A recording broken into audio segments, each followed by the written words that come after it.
Say yes to new beginnings. Yes. Say yes to new standards of excellence. Yes. Say yes to engaging reportage with a difference. Yes. Introducing Yes International Magazine. The time to say yes to your dreams and aspirations is here.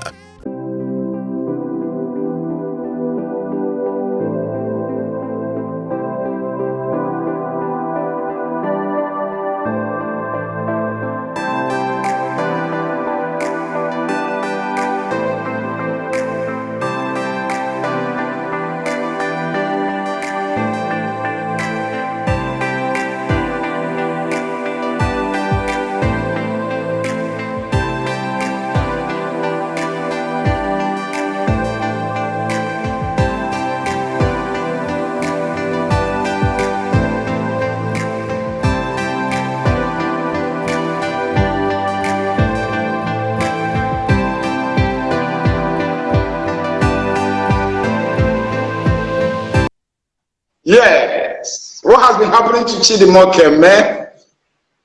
Where have you been? Keeping our eyes on Corona. I like that. I like that. I like that. Number one trending topic is Corona. You know? Yeah. So I agree with you. We're keeping our eyes on Corona, you know, and trying to All see what the new normal will be like. All right. All right. Now, GQ, I would like to find out from you, your romance with acting, how did it start?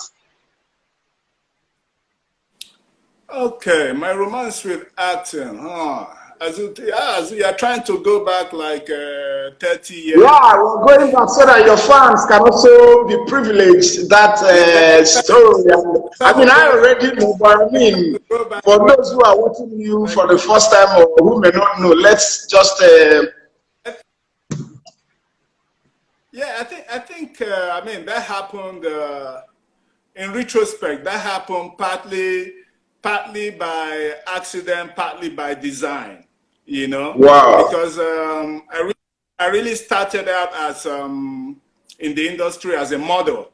You know, I started out my career as a model. Yeah. You know? So I did commercial modeling. I did runway modeling, fashion modeling, and then at this time, Nollywood was not on yet. You know, This was late 80s. Towards the early 90s. So what that meant was that we were already in touch with production houses who used to shoot commercials and videos for all of the advert houses, you know. And I think at the end of the day, as soon as Nollywood came on board, it was easy to sort of transit, you know, from being in front of the camera doing advertising one product or the other to doing the same thing, acting in a movie or in a drama series, you know. But it wasn't as easy as that, so to speak. One of the things that did work for me was one of my agents during my modeling years was Alex Usifo. You know, Alex Usifo, the great Alex Usifo, Abbas. We all know him as Abbas, you know. So Abbas ran a modeling agency together with Zico Kafo at the time, you know. Alex Usifo had a modeling agency called Silver Models, I think, back in the days. And he was already acting in series, you know, from all the series that were popular Behind the Clouds, Ripples, and all those things that we know him from, you know. Yeah. So I was already in that circle and in that mix, you know. And then one day, you're at an audition, and the rest is history. Wow, I love that. I love that. I love that. Now, before that, one of your fans has a question. I don't know whether the person is a he or she, but the person says, which has been your greatest movie role? You know, before I come to my own question, let's also give them that honor, you know, to,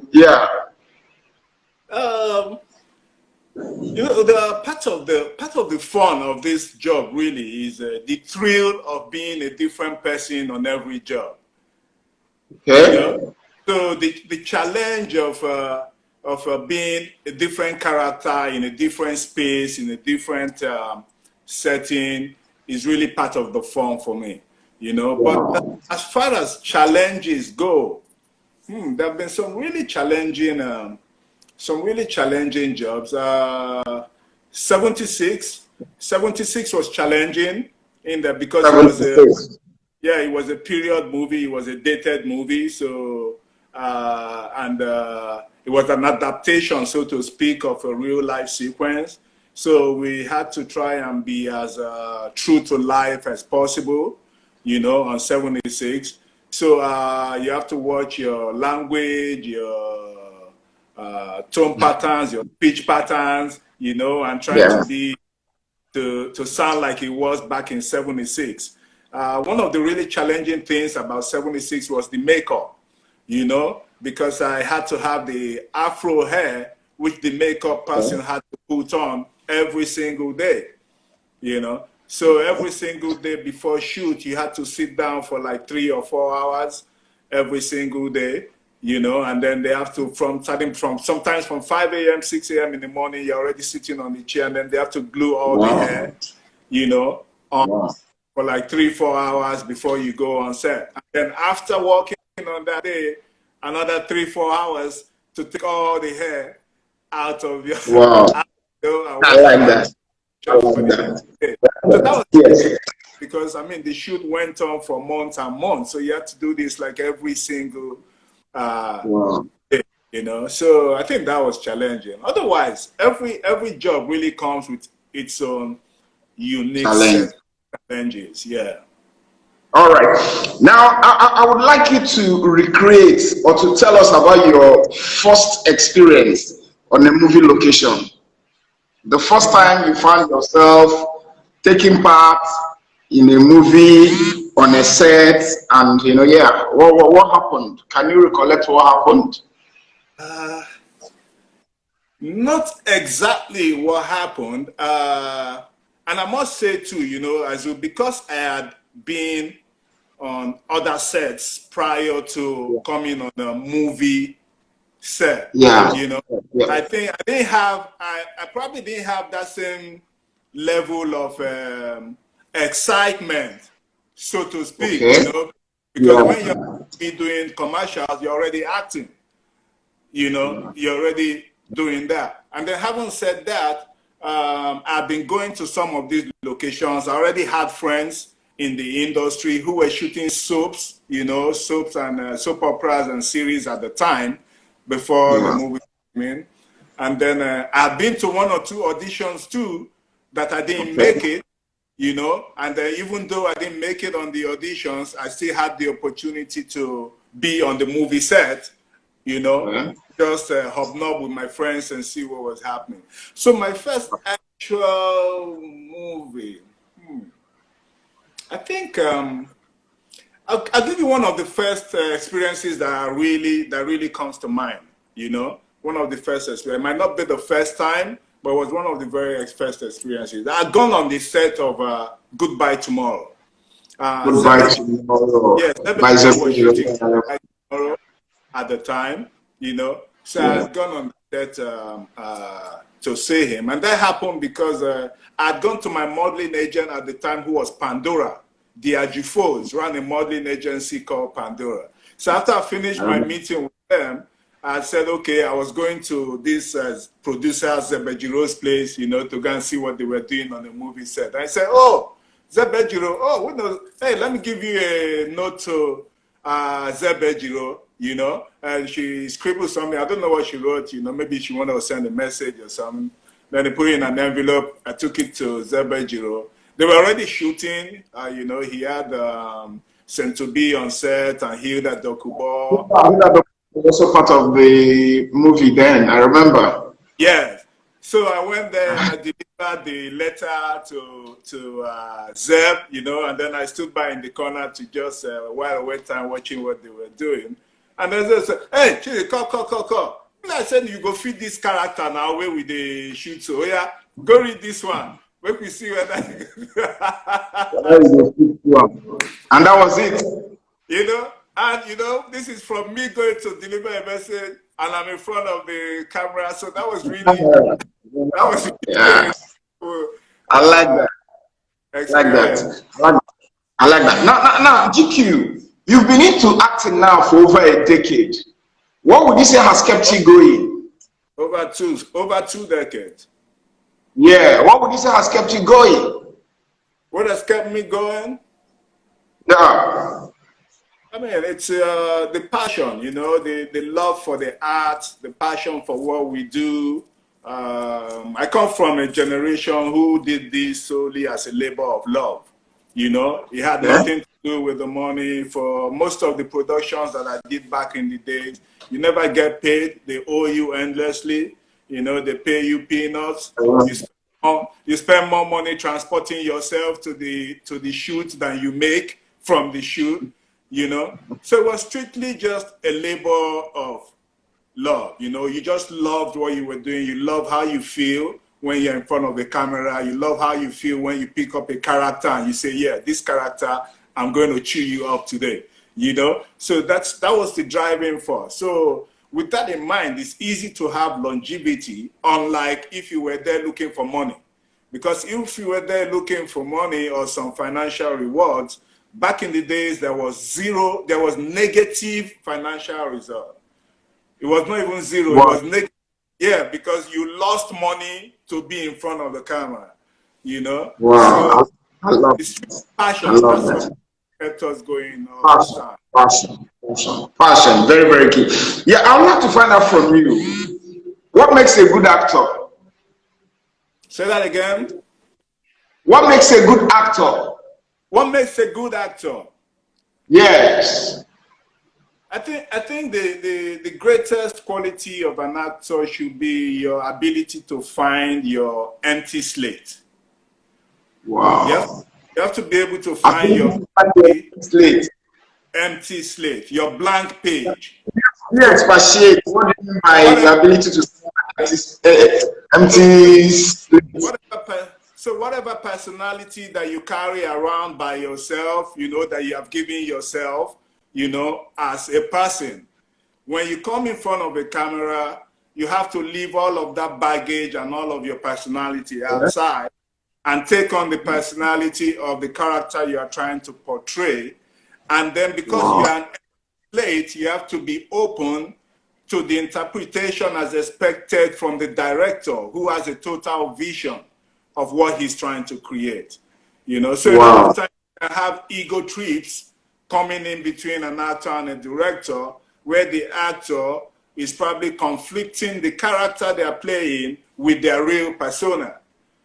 You know, so your ability to leave your real self outside the door and just come in with your empty slate, you know, is I think what will make you able to imbibe any character you want to portray. Wow, I love that. Now, GQ, what do you like most about acting? What do I like most? Yeah, about acting. That question, I think that question, I can answer that question on different levels. First and foremost is that feeling of oneness. You know, it's like an entertainer. The way a musician feels when they get on stage. Yeah. It's like something just takes over. You know? Okay.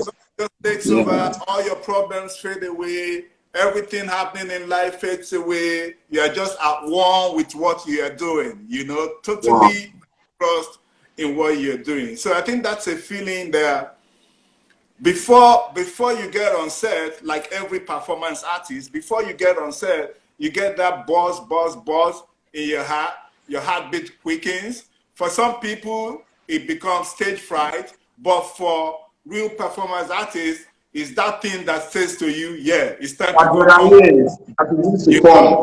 It's time to go conquer. Your adrenaline is pumping. Then as soon as you hear action, you just all out. So I like that about my job. Then I like that it affords you an opportunity to see life from so many different angles without having to experience those things by yourself. You know? So over the course of my career, 25 years, I've played all sorts of characters, you know? And all characters emanate from stories that were possible and happened to one person or the other in one place or the other, you know? So some characters, you cannot even believe that people think the way that character does. And you say, man, but this is actually someone's mindset, you know? So I like the fact that you can see life from very many different perspectives, you know? Experience without really being the one who experienced it. And yeah, carry on. Go ahead. And then I think one of the things I love the most, again, I always get this question where people say, "Oh, you like playing the bad guy," you know. So I think for every actor, you know, the antagonist is always a dream character, you know, because the antagonist, there's always an antagonist in every one of us. Some of us go through life being all righteous and never let that guy come out. Either the one who likes to drink, likes to smoke, likes to womanize, like so. But with the antagonist and the bad guy character, you get to live all of these lives that are not really you. The fast cars, the big hotel, the women, the hush puppy. All right, GQ. I'm sorry to interject. You know, now that you have said something about the women, a lot of people see you as a ladies' man. You know that you have too many women around you. I mean, can we talk about that before we go back to acting again? You know. I mean, that's the holy book. The holy book says, "Blessed art thou amongst women."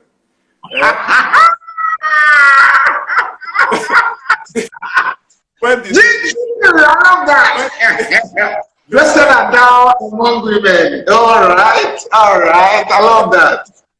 This when did it become a crime? You know, I mean, it's a testament. It's a testament to my gentle spirit. You know, to my calm and gentle spirit. So I think I'm comfortable around women. You know, I'm very comfortable. Women are comfortable around me. No threat, no judgment. You know, I just come as I am. You know, no preconceptions, no nothing. Most men have the problem of trying to subdue. You know, when you come around women, you want to show an alpha male. But if you're an alpha male, you just know. You don't show. You get what I mean? So, I do. And women too love you to be an alpha male, but they don't want you to show. They just want to know that there is an alpha male around, you know?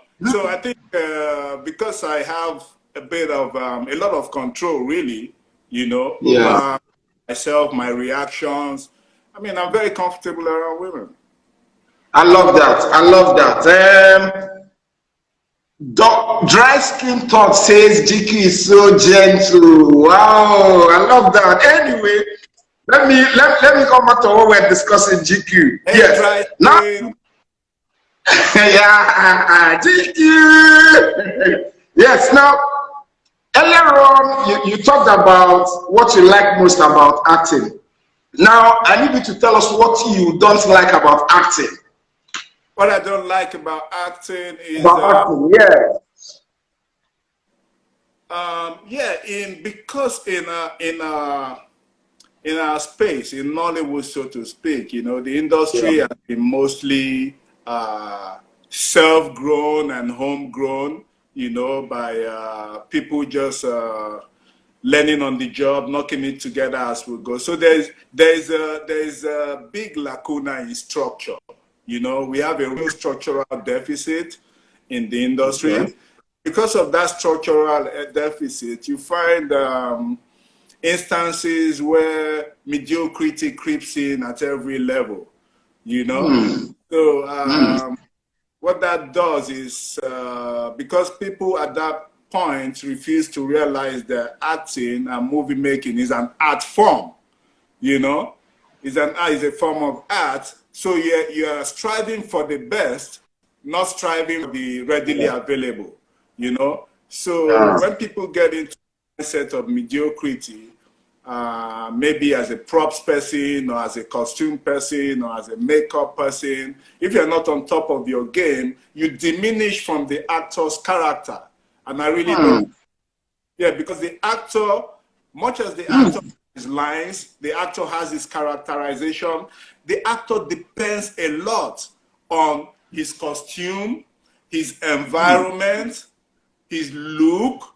You know, the transformation is not just about him knowing the lines and understanding the character, you know. Beyond that. So if all of these departments are not on top of their game, they diminish from your character, and that's really annoying. Wow, thank you very much. GQ, what is the commonest mistake that any actor can make? The commonest mistake that any actor can make. Oh, that's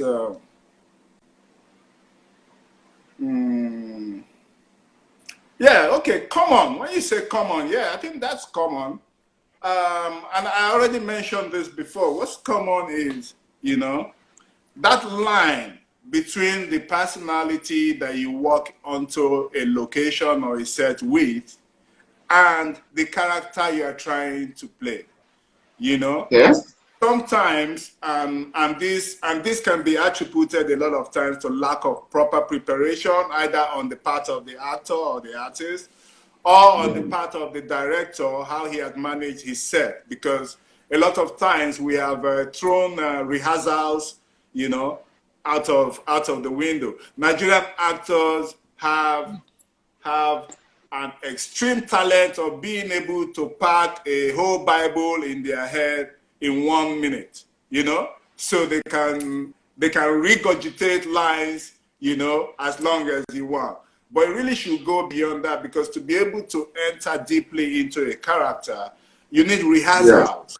You know, you need to rehearse. You need to keep working it in until your physiology, your psychology, your whole body gets into that character.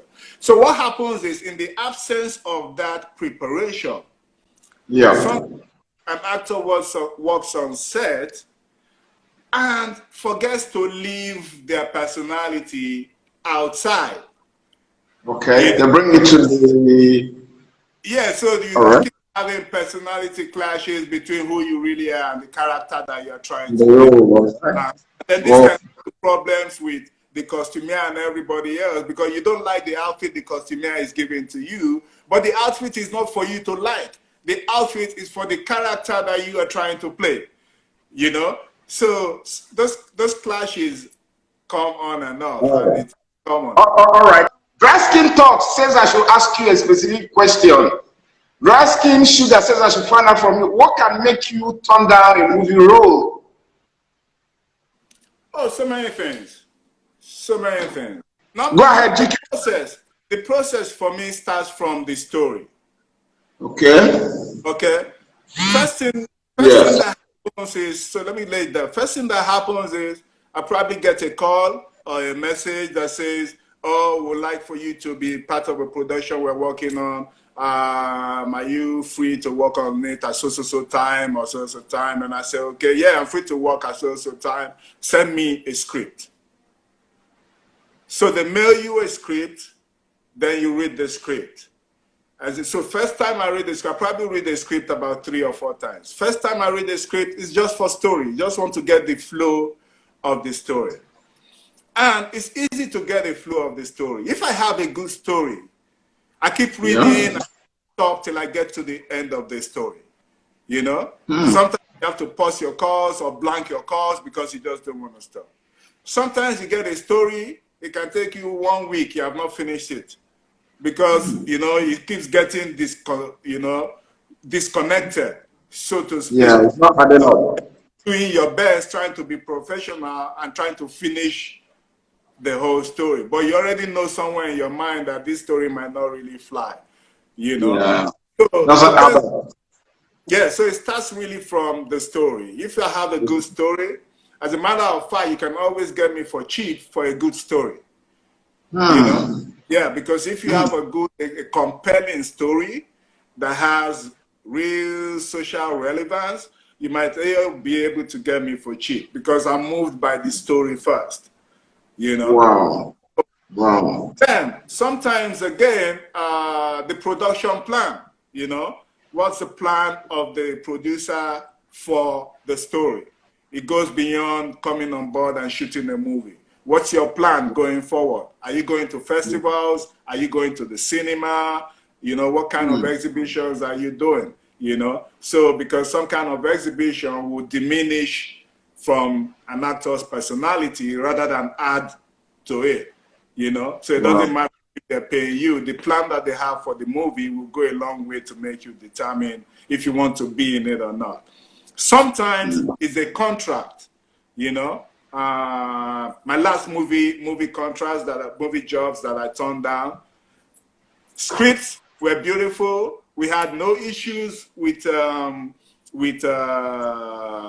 compensation, but we had issues with clauses in the contract. Okay. You know, so some clauses in the contract, if they don't work for you, then you might just have to let go of the opportunity. All right. All right. I like that. I like that. I like that.